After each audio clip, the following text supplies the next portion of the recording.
திருச்சி பெருங்கோட்ட மாவட்ட நிர்வாகிகள் அறிமுக மற்றும் ஆலோசனை கூட்டம் பாரதிய ஜனதா கட்சி ஊடக பிரிவு சார்பில் திருச்சி மாவட்ட அலுவலகத்தில் மாநில செயலாளர் சிவகுமார் தலைமையில் நடைபெற்றது. இதில் மாநில செயலாளர் ஜே குரு முன்னிலை வகித்தார். சிறப்பு விருந்தினராக மாநில தலைவர் ரங்கநாயகுலு கலந்து கொண்டு ஊடக பிரிவு சம்பந்தமாக ஆலோசனைகள் வழங்கினார்.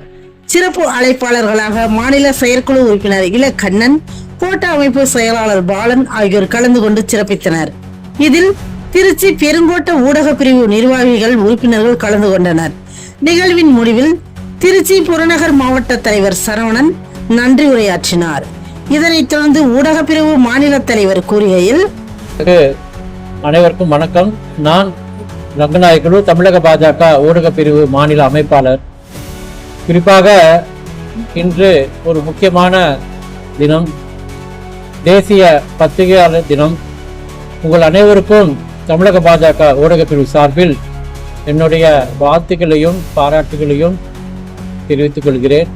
குறிப்பாக நம் ஊடக பிரிவில், தமிழக பாஜக ஊடக பிரிவில் 67 மாவட்டங்களில் மாவட்ட வாரியாக அமைப்பு ரீதியாக நிர்வாகத்தை நாங்கள் அமைத்திருக்கிறோம்.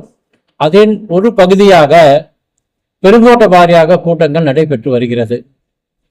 இன்று திருச்சி பெருங்கோட்ட ஊடக பிரிவு சார்பில் நிர்வாக ரீதியான அமைப்பு ரீதியான ஒரு கூட்டம் நடைபெற்றது. இந்த கூட்டத்தில் குறிப்பாக வரும் காலகட்டத்தில் 2026 தேர்தலுக்கு தேவையான முன்னேற்பாடுகள், ஊடகம் சார்ந்த முன்னேற்பாடுகள் பற்றி எங்களுடைய நிர்வாகிகளுடன் தெளிவாக நாங்கள் விவாதித்தோம். அதேபோல் தமிழக பாஜக அணி பிரிவுகள் மாநாடு வருகின்ற 29ஆம் தேதி கும்பகோணத்தில் கிட்டத்தட்ட 25,000 பேரோட ஒரு பெரிய நிகழ்ச்சி நடக்கிறது. தமிழக பாஜக வரலாற்றிலேயே முதலாக அணி பிரிவுகளுடைய மாநில நிர்வாகிகள், மாவட்ட தலைவர்கள், மாவட்ட நிர்வாகிகள் இவர்களோட சேர்த்து இந்த ஒரு மாநாடு நடைபெற்று வருகிறது. இந்த மாநாட்டுக்கு அழைப்பதற்காகவும் இந்த கூட்டத்தில் விவாதிக்கப்பட்டது.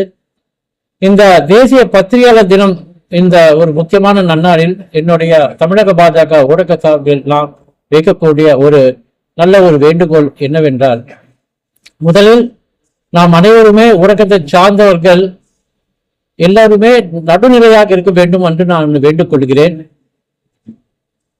நம் ஊடகத்திற்காக அனைவருமே 24 மணி நேரம் வேலை செய்யக்கூடிய அந்த ரிப்போர்ட்டர்ஸும் கேமராமேன் அவங்களுக்கு எல்லாருக்குமே என்னுடைய வாழ்த்துக்கள். வருங்கால கட்டத்தில் நம்ம தமிழக பாஜக ஊடக பிரிவு சார்பில் இந்த பத்திரிகையாளருக்கு, குறிப்பாக எல்லா மீடியா பர்சன்ஸுக்கு மத்திய அரசுடைய நலத்திட்ட உதவிகள் துவங்குறதுக்காக ஒரு ஏற்பாடுகள் செய்யப்பட்டுள்ளன. எல்லோருமே இருக்கக்கூடிய ரிப்போர்ட்டர்ஸ் யாராக இருந்தாலும் சரி, எல்லாருமே மெயின் மீடியால இருக்க மாட்டாங்க, மெயின் பேப்பர்ல இருக்க மாட்டாங்க. ஆனா ஊடகத்துக்காக வேலை செய்யறவர்கள் எல்லா விதமான பிளாட்ஃபார்ம்ல ஒர்க் பண்றாங்க. தமிழ்நாடு முழுக்க எங்கிட்ட இருக்கக்கூடிய ஊடக பிரிவுகளுடைய நிர்வாகிகள், நான் சொல்றது ரிப்போர்ட்டர்ஸ், கேமராமேன், அந்த மாதிரி பாத்தீங்கன்னா ஒரு 10,000 பேர் எங்கிட்ட டேட்டா இருக்கு, எங்கிட்ட ஆல்ரெடி இருக்கு. ஸோ இது குறிப்பாக எல்லோருக்குமே சேர்ந்துதான் மத்திய அரசு திட்டங்கள் நாங்கள் கொண்டு வர்றதுக்காக முயற்சி பண்ணிட்டு இருக்கோம். கூடிய சீக்கிரமே மாண்புமிகு மத்திய இணையமைச்சர் திரு முருகன் அவர்களோட பேசி தமிழ்நாட்டில் இருக்கக்கூடிய ஊடகங்களுக்கு, குறிப்பாக அங்க நிர்வாகிகளுக்கு அந்த ரிப்போர்ட்டர்ஸ்க்கு எல்லாருக்குமே நலத்திட்ட உதவிகள் பண்றதுக்கு நாங்க அறிவிப்போம். இது ஒன்று. அதே போல் நாங்க ஊடகங்கள் கேட்டுக்கொள்வது, நடுநிலையா இருக்கிறது ஒரு பக்கம் இருந்தாலும் சரி, குறிப்பாக தொடர்ந்து பாரத பிரதமரை தொடர்ந்து இழிவாக பேசக்கூடிய அந்த கார்ட்டூன் எங்களுக்கு உண்மையிலே கண்டிக்கத்தக்கது. ஆனந்த விகடன், அந்த விகடன் குடும்பம் அவங்களுக்கு நீங்க ஒரு கார்ட்டூன் பார்த்திருப்பீங்க. அது மனசுல என்ன நினைச்சிட்டு அவங்க பண்றாங்க எனக்கு தெரியாது. இதை மரியாதைக்குரிய மாநில தலைவர் திரு நயினா நாகேந்திரன் அவர்கள் மற்றும் அனைவரும் இதை நாங்க கண்டிக்கிறோம். விகடன் குழு தொடர்ந்து பாஜகவை தேசிய தலைவர்களை இழிவுபடுத்தும் அந்த செயல்பாடுகளை குறைத்துக்கொள்ள நாங்க வேண்டுகிறோம் சொல்றதை விட கட்டளையிடும் சொல்லலாம். ஏன்னா அவங்க ஒரு லிமிட் ஒன்று இருக்கு. அந்த லிமிட்டை தாண்டு பண்றப்போ எல்லாருக்குமே அது ஒரு தப்பான விஷயமா தோன்றுது. அதை நாங்கள் கண்டிக்கிறோம். அதே போல் வந்து இன்று இந்த மரியாதைக்குரிய ஒரு நடிகர் விஜய் அவர்கள் வந்து எஸ்ஐஆருக்காக ஒரு ப்ரொடெஸ்ட் பண்ணிருக்காங்கன்னு கேள்விப்பட்டேன். நான் முதல்ல வந்து ஒரு தமிழ்நாடு ஃபுல்லா ஒரு ஆர்ப்பாட்டம் பண்றப்ப வந்து எந்த ஒரு கட்சிக்காக இருந்தாலும் சரி அந்த தலைவர் வந்து முன்னெடுத்து வரணும். இன்னைக்கு நடந்த எந்த ஒரு ஆர்ப்பாட்டம் எனக்கு தெரிஞ்சு விஜய் அவர்கள் வரல. அதுவே அது பெரிய ஒரு தவறான விஷயம். சாருக்காக இவங்க ஆர்ப்பாட்டம் பண்றதே வந்து தவறான விஷயம் நான் சொல்ல வரேன். உங்களுக்கு எல்லாருக்கும் தெரிஞ்சிருக்கும், பீகார்ல வந்து எந்த அளவுக்கு மாற்றம் வந்ததும் உங்களுக்கு தெரியும். எந்த அளவுக்கு வந்து இவங்க வந்து எதிர்கட்சிகள் அதை எதிர்த்தாங்கன்னு தெரியும். அதை தாண்டி வந்து டோட்டலாவே வந்து அந்த ஸ்வச் பாரத்ன்னு சொல்ற மாதிரி வந்து ஸ்வச் ஓட், இது பேர் வந்து ஸ்வச் ஓட்டு.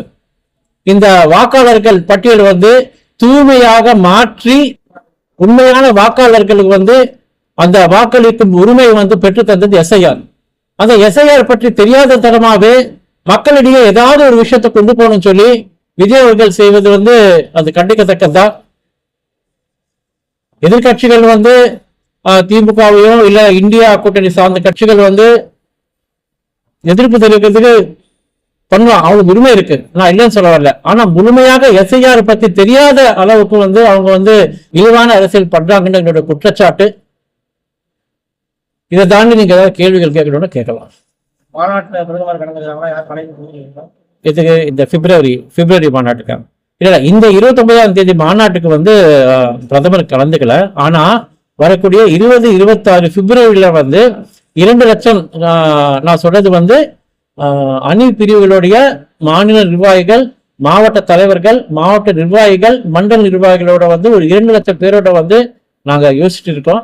அதுக்கு பிரதமருக்கு வந்து வருவதற்கு வாய்ப்பு இருக்கு. அது தேதி அறிவித்த பின் வந்து அது நம்மளுக்கு கன்ஃபர்மேஷன் நம்மளுக்கு வரதுக்கு வாய்ப்பு இருக்கு.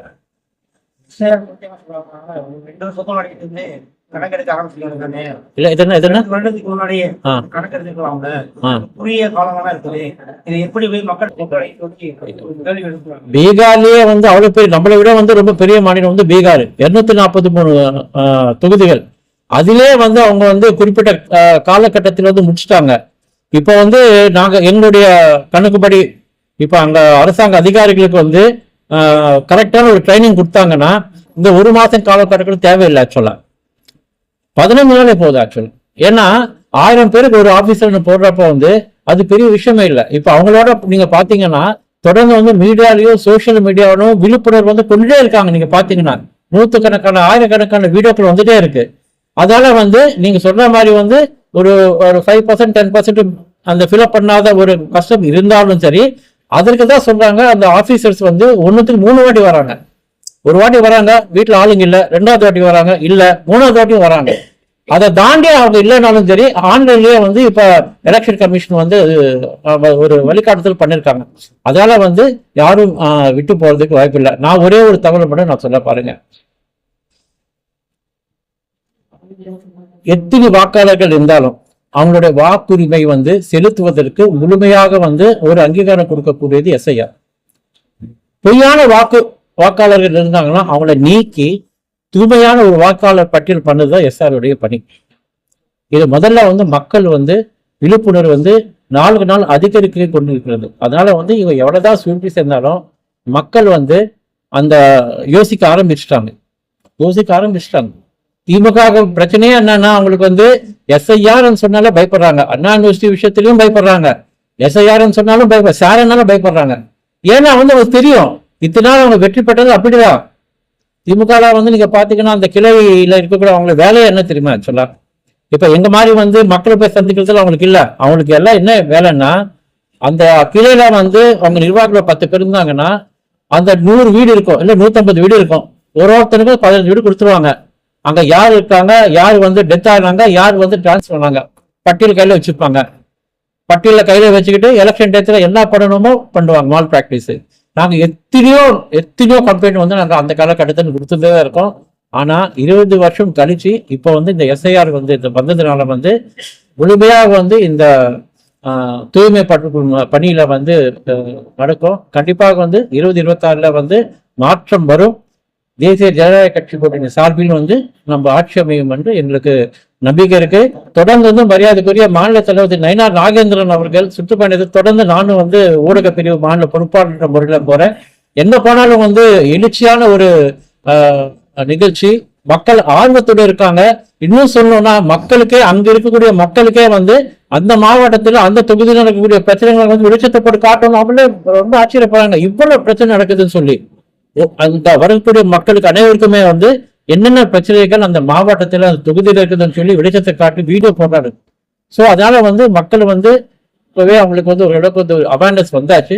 கண்டிப்பா வந்து இந்த மரியாதைக்குரிய மாநில தலைவருடைய சுற்றுப்பயணம் முடிகிற டயத்துல வந்து மிகப்பெரிய மாற்றத்தை வந்து தமிழக மக்கள் வந்து எதிர்பார்க்கலாம்.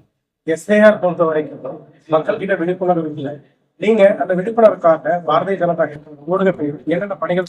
ஆமா, நல்ல கேள்வி. இதுல என்னன்னா, நாங்க என்ன பண்ணிருக்கோம், ஆல்ரெடி வந்து எங்களுக்கு வந்து பூத்து வாரியான ஊடக பிரிவுன்னு இல்லை, அமைப்பு ரீதியான விஷயம் நான் சொல்றேன். பூத்து வாரியாக எங்களுக்கு வந்து 1+10 இருக்காங்க. ஆக்சுவலா இப்ப உங்களுக்கு தெரிஞ்சிருக்கோம், கடந்த 3 மாதங்களாகவே வந்து பூத் கமிட்டி மாநாடு நாங்கள் நடத்துறோம். இப்போ வந்து 3 இடத்துல நடந்திருக்கோம்.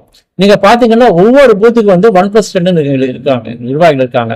அந்த நிர்வாகிகள் வந்து பிஎல்ஓட பிஎல்இ யாரா இருந்தாலும் சரி, இந்த வீடு தொடர்பு போறப்ப வந்து எங்க நிர்வாகிகள் போடுறாங்க, போய் முன்கூட்டியே போய் வந்து அறிவிக்கிறாங்க, சொல்றாங்க இந்த மாதிரி ஆபீசர்ஸ் வராங்க, உங்களுக்கு தேவையான எல்லா ஆவணங்களையும் கையில வச்சுக்கோங்க, உங்களுக்கு ஃபில்அப் பண்ணதுக்கு ஏதாவது பிரச்சனை இருந்தால் நாங்க வந்து ஹெல்ப் பண்றோம்னு சொல்லி. பட் எலெக்ஷன் ஆஃபீஸர் அவங்களே பாத்துக்கிறாங்க. நாங்க உறுதுணையா தான் இருக்கோம், பக்கத்துல இருந்து விழிப்புணர்வு நாங்க பண்ணிருக்கோம். இது வந்து பூத் லெவல் மட்டும் இல்ல, மாநில நிர்வாகிகள் யாரா இருந்தாலும் சரி, நாங்க எல்லாருமே வந்து எங்களுக்கு பொறுப்பு கொடுத்துருக்காங்க. நாங்க இருக்கக்கூடிய அந்த பகுதியில போய் நாங்க வந்து எங்களுடைய பூத்துல இருக்கக்கூடிய எல்லாருக்குமே வந்து இந்த விழிப்புணர்வுக்கு 1 நாள் 2 நாள் முன்னாலே வந்து நாங்க வந்து மெசேஜ் போடுறது, ஃபோன் பண்ணி சொல்றது, அவங்களுக்கு விழிப்புணர்வு வந்து மேக்சிமம் ஏற்படுத்திட்டு இருக்கோம். அதே விதமா வந்து கிராம அளவில் கூட அதே பாத்தீங்கன்னா எங்களுடைய நிர்வாகிகளை வந்து வீடு வீடாக சென்று அதுக்கு தேவையான எல்லா ஒரு விஷயத்தை வந்து கொண்டு போய் சேர்க்கிறாங்க. பிரதமரை பத்தி காட்டணும் கூட கண்ணன் கார்ட்டூன் போறது பத்திரிகையோட சுதந்திரம் தான். கரெக்ட். எல்லா தலைவரையும் வந்து கார்ட்டூன் போடுறாங்க. கரெக்ட். கண்ணன் தெரியுங்க என்ன காரணம்? காரணம் நான் சொல்ல கேளுங்க. இப்போ ஒரு விஷயத்த வந்து நம்ம சொல்லக்கூடிய ஒரு விதம் ஒண்ணு இருக்கு. கார்ட்டூன் போறது இப்ப இந்த காலகட்டத்துல, அந்த காலகட்டத்துல வந்து எல்லாருமே கார்ட்டூன் போடுவாங்க, நல்லன்னு சொல்ல வரல. ஆனா ஒரு பிரதமரை வந்து இழிவுபடுத்துறதுக்கு ஒரு லிமிட் ஒண்ணு இருக்கு. அதுல வந்து ஒரு டபுள் மீனிங் வர மாதிரி அதனுடைய வந்து அவருடைய கேரக்டர் அசாசினேஷன் பண்ணக்கூடாது. இதே ஒரு பிரதமரை வந்து நம்ம பாரத திருநாட்டுல சுதந்திரம், டெமோக்ரஸி, இந்த அளவுக்கு வந்து நம்ம சுதந்திரம் கொடுக்குறோம். வெளிநாட்டுல பாத்தீங்கன்னா இதே மீடியா வந்து ஒரு பிரைம் மினிஸ்டரையோ இல்ல ஒரு பிரசிடென்ட்டை வந்து இந்த மாதிரி வந்து இழிவா பேசினா அதனுடைய ரூல்ஸ் அண்ட் ரெகுலேஷன்ஸே வேற. ஆனா நம்மளுடைய நாடு ஜனநாயக நாடு. இருந்தாலும் வந்து நம்ம வந்து தொடர்ந்து வந்து நம்ம கண்டனம் தெரிவிக்கிறோம் தவிர, நம்ம எந்த அளவுல வந்து அவங்களா வந்து மனம் மாற்றி தவறான செய்தி கொடுக்காம சரியான செய்தி கொடுக்கணுன்றதை நம்ம வந்து கேட்கக்கூடாது. Okay sir.